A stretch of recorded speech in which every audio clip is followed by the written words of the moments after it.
Hello ಎಲ್ರಿಗೂ ನಮಸ್ಕಾರ. ಬೆಂಗಳೂರು ಬುಲ್ಸ್ನ ಮೊದಲ ಪಂದ್ಯವೇ ರೋಚಕವಾಗಿತ್ತು. ಟೈ ಬ್ರೇಕರ್ನಲ್ಲಿ ಡಿಸೈಡ್ ಆಯಿತು ಈ ಮ್ಯಾಚು ಯಾರಿಗಾಗುತ್ತೆ ಅಂತ. ಪುಣೇರಿ ಪಲ್ಟನ್ಸ್ ರೋಚಕವಾಗಿ ಟೈ ಬ್ರೇಕರನ್ನು ವಿನ್ ಆಗ್ತಾರೆ. ಸೊ ಇದರೊಂದಿಗೆ ಮೊದಲ ಪಂದ್ಯದಲ್ಲಿ ಒಂದು ಚೆನ್ನಾಗಿ ಎಫರ್ಟ್ಸನ್ನು ಹಾಕಿದ್ರು. ಸೊ ಕೊನೆಯಲ್ಲಿ ಪುಣೆ ಕಡೆ ಹೋಗುತ್ತೆ ಮ್ಯಾಚು. ಸೊ ಇದರೊಂದಿಗೆ ಮೊದಲ ಪಂದ್ಯದಲ್ಲಿ ಸೋಲನ್ನು ಕಾಣ್ತಾರೆ ಬೆಂಗಳೂರು ಬುಲ್ಸ್ ತಂಡ.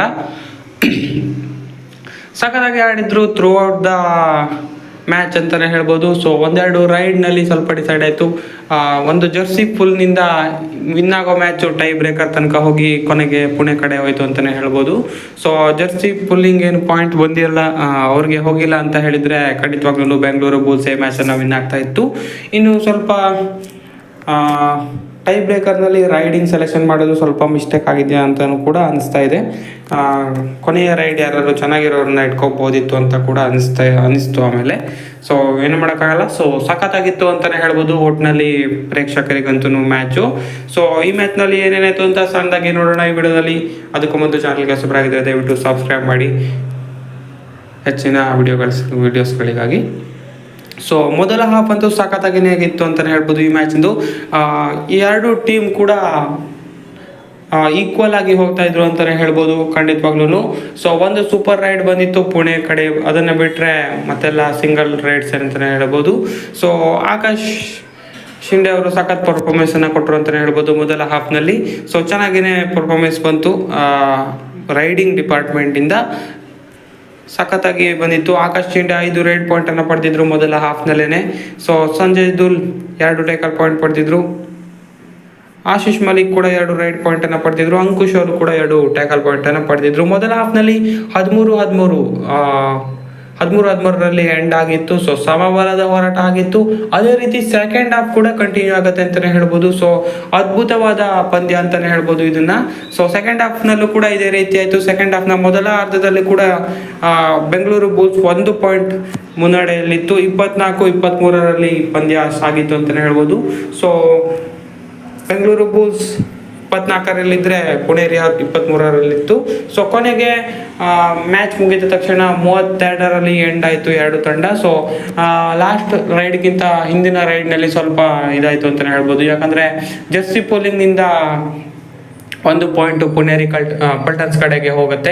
ಇಲ್ಲ ಅಂತ ಹೇಳಿದರೆ ಬೆಂಗಳೂರು ಬುಲ್ಸ್ ಈಸಿಯಾಗಿ 1 ಪಾಯಿಂಟ್ನಿಂದ ಈ ಮ್ಯಾಚನ್ನು ವಿನ್ ಆಗ್ತಾ ಇತ್ತು ಖಂಡಿತವಾಗ್ಲೂ. ಸೊ ಅದೊಂದು ಪಾಯಿಂಟ್ಸ್ನಿಂದ ಮ್ಯಾಚು ಟೈ ಬ್ರೇಕರ್ನತ್ತ ಹೋಯಿತು. ಟೈ ಬ್ರೇಕರ್ನಲ್ಲಿ ಪುಣೇರಿ ಪಲ್ಟನ್ಸ್ಗೆ ಗೆಲುವು ಸಿಕ್ತು ಅಂತಲೇ ಹೇಳ್ಬೋದು. ಟೈ ಬ್ರೇಕರಲ್ಲಿ 5 ರೈಡರ್ಸ್ಗಳನ್ನು ಸೆಲೆಕ್ಟ್ ಮಾಡಬೇಕಾಗತ್ತೆ ಮೊದಲೇ. ಸೊ 5 ರೈಡರ್ನಿಂದ ಎಷ್ಟು ಪಾಯಿಂಟ್ ಬರುತ್ತೆ, ಅದರ 5 ರೈಡ್ ಆದಮೇಲೆ ಎಷ್ಟು ಪಾಯಿಂಟ್ ಬರುತ್ತೆ ಅದ್ರ ಮೇಲೆ ವಿನ್ನರ್ಸನ್ನು ಡಿಸೈಡ್ ಮಾಡ್ತಾರೆ.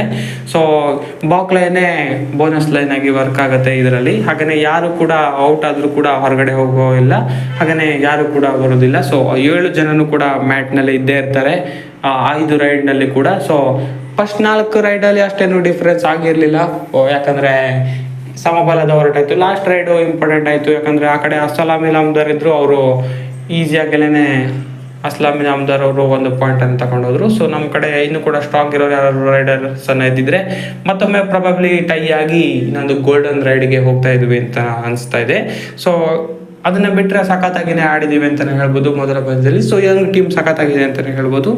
ಸೊ ಅದ್ಭುತವಾಗಿ ಸೂಪರ್ 10 ಗಳಿಸಿದ್ದಾರೆ ಆಕಾಶ್ ಶಿಂಡೆ ಅವರು. 12 ಪಾಯಿಂಟನ್ನು ಪಡೆದಿದ್ದಾರೆ. ಸೊ ಟೈ ಬ್ರೇಕರ್ನಲ್ಲಿ ಆಕಾಶ್ ಶಿಂಡೆ ಔಟ್ ಆಗಿದ್ದು ಸ್ವಲ್ಪ ಬೇಸರ ಆಯಿತು ಅಂತಲೇ ಹೇಳ್ಬೋದು. ಸೊ ಅವರೇನಾದರೂ 1 ಪಾಯಿಂಟ್ ತಂದಿದ್ರು ಕೂಡ ವಿನ್ ಆಗ್ಬೋದಿತ್ತು. ಸೊ ಏನು ಮಾಡೋಕ್ಕಾಗಲ್ಲ, ಸಖತ್ತಾಗಿನೇ ಆಡಿದ್ದೀವಿ ಇನ್ಫ್ಯಾಕ್ಟು. ಇನ್ನು ಅಂಕುಶ್ ಅವರು ಕೂಡ ಹೈಫೈನ 5 ಪಾಯಿಂಟನ್ನು ಗಳಿಸಿದ್ದಾರೆ ಟೇಕಲ್ನಲ್ಲಿ. ಇನ್ನು ಆಶೀಶ್ ಮಲಿಕ್ ಸಖತ್ತಾಗಿರೋ ಪರ್ಫಾರ್ಮೆನ್ಸನ್ನು ಕೊಟ್ಟಿದ್ದಾರೆ ಅಂತಲೇ ಹೇಳ್ಬೋದು ಖಂಡಿತವಾಗ್ಲೂ. 1 ಟ್ಯಾಕಲ್ ಕೂಡ ಹಾಕಿದ್ದಾರೆ, 8 ಪಾಯಿಂಟ್ಸನ್ನು ಅವರು ಕೂಡ ಪಡೆದಿದ್ದಾರೆ. ಇನ್ನು ಯೋಗೇಶ್ ದಯ್ಯ 1 ಪಾಯಿಂಟು ಕೂಡ ಪಡೆದುಕೊಂಡಿಲ್ಲ ಈ ಮ್ಯಾಚ್ನಲ್ಲಿ. ಅದು ಸ್ವಲ್ಪ ಡಿಸಪಾಯಿಂಟ್ ಆಯಿತು ಅಂತಲೇ ಹೇಳ್ಬೋದು. ಸೊ ಮೇನ್ ಡಿಫೆಂಡರ್ಸ್ ಕಾರ್ನರ್ಸಲ್ಲಿ ಅಂಕುಶ್ ಮತ್ತು ಯೋಗೇಶ್ ಅವರು. ಸೊ ಅಂಕುಶ್ ಅವರಿಂದ ಅದ್ಭುತ ಪರ್ಫಾರ್ಮೆನ್ಸ್ ಬಂದಿದೆ. ಯೋಗೇಶ್ ದಯ್ಯ ಅವರಿಂದ 1 ಪಾಯಿಂಟ್ ಕೂಡ ಬಂದಿಲ್ಲ. ಸೊ ಹಾಪ್ಫುಲಿ ಮುಂದಿನ ಪಂದ್ಯಗಳಲ್ಲಿ ಬರ್ಬೋದು ಅಂತ ಅನಿಸ್ತಾ ಇದೆ. ಸೊ ಸಖತ್ತಾಗಿತ್ತು ಪಂದ್ಯ ಅಂತಲೇ ಹೇಳ್ಬೋದು. ಈ ಮ್ಯಾಚ್ ಕುರಿತಾಗಿ ನಿಮ್ಗೆ ಏನಿಸ್ತು ಅಂತ ಕಮೆಂಟ್ ಮಾಡಿ ತಿಳಿಸಿ. ಸೊ ಸಖತ್ ಟೈ ಬ್ರೇಕರ್ನಲ್ಲಿ ಎಂಡ್ ಆಯಿತು ಪಂದ್ಯ. ಇದೇ ರೀತಿ ಇನ್ನೂ ಕೂಡ ಅದ್ಭುತವಾದ ಪಂದ್ಯಾಟಗಳು ಬರೋದಕ್ಕಿದೆ ಖಂಡಿತವಾಗ್ಲೂ. ಈ ಬಾರಿಯ ಪ್ರೋ ಕಬಡ್ಡಿಯಲ್ಲಿ ಟೈ ಬ್ರೇಕರ್ ಇಂಟ್ರೊಡ್ಯೂಸ್ ಮಾಡಿರೋದ್ರಿಂದ ನಮ್ಮ ಕ್ರಿಕೆಟ್ನಲ್ಲಿ ಸೂಪರ್ ಓವರ್ ನೋಡಿದ ಥರನೇ ಸಖತ್ತಾಗಿ ಇರುತ್ತೆ ಅಂತಲೇ ಹೇಳ್ಬೋದು. ಇನ್ನು ಕೂಡ ಇಂಟ್ರೆಸ್ಟಿಂಗ್ ಆಗಿರುತ್ತೆ, ನೋಡೋದಕ್ಕೆ ಸಖತ್ತಾಗಿರುತ್ತೆ. ಈ ಮ್ಯಾಚ್ ಕೂಡ ನೋಡೋದಕ್ಕೆ ಸಖತ್ತಾಗಿತ್ತು ಅಂತಲೇ ಹೇಳ್ಬೋದು. ಸೊ ಮುಂದಿನ ಮ್ಯಾಚ್ ಅಪ್ಡೇಟ್ಗಳಿಗಾಗಿ ದಯವಿಟ್ಟು ಸಬ್ಸ್ಕ್ರೈಬ್ ಮಾಡಿ, ಅಪ್ಡೇಟನ್ನು ಕೊಡ್ತಾ ಇರ್ತೀನಿ. ಹೆಚ್ಚಿನ ವಿಡಿಯೋಗೆ ಸಬ್ಸ್ಕ್ರೈಬ್ ಮಾಡಿ. ಪೋಸ್ಟ್ ಕನ್ನಡ. Thank you.